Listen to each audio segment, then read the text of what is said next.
Squid Game Season 3 has taken the world by storm, again. But behind the brutal games and shocking twists lies something even darker, the disturbing backstories of its new contestants. In this video, we're breaking down every tragic and twisted tale that led these players to risk it all in the deadly competition. Let's dive into the secrets behind the masks and the trauma that fuels the fight for survival.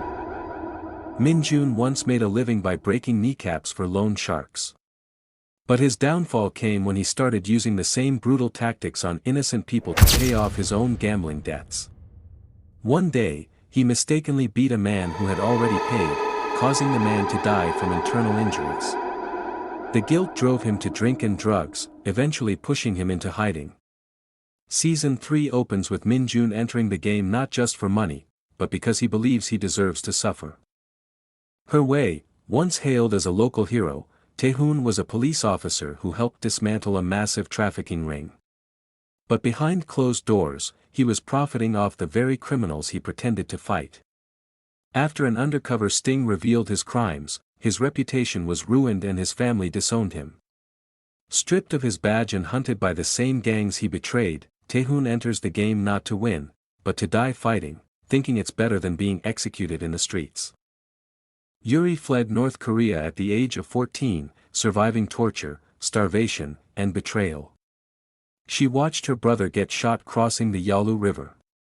After escaping to South Korea, she was exploited in sweatshops and blackmailed into illegal work.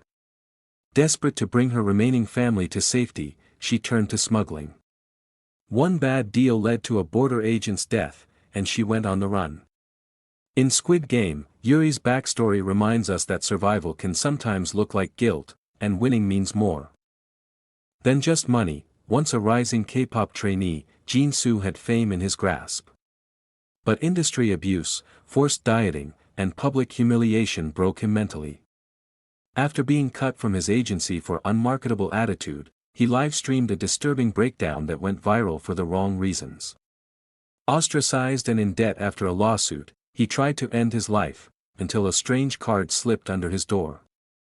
Now in the game, Jin-soo uses performance and manipulation to survive. His trauma turned into a weapon. She seemed like every child's dream mom, baking cookies, hosting fundraisers. But what people didn't know is that she kept her disabled son chained to a bed for years to avoid embarrassment. When a social worker discovered the truth, her secrets were exposed and she lost everything. She vanished, until resurfacing in Squid Game under an alias.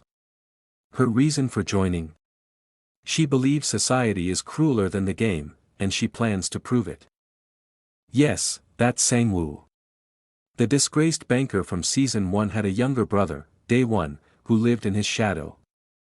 After Sang-woo's death, Dae-won spiraled, ashamed of their family name and burdened by debt collectors who expected him to pay back his brother's sins. Now, he enters the game to reclaim the name, and maybe learn why his brother made the choices he did. His journey is the emotional core of Season 3. Squid Game isn't just about the blood and betrayal. It's a mirror showing us the darkest corners of human desperation. Each player isn't just fighting for money, they're fighting their past, their guilt, and their identity. Season 3 proves once again, the most dangerous part of the game isn't the doll or the guards, it's what you bring with you.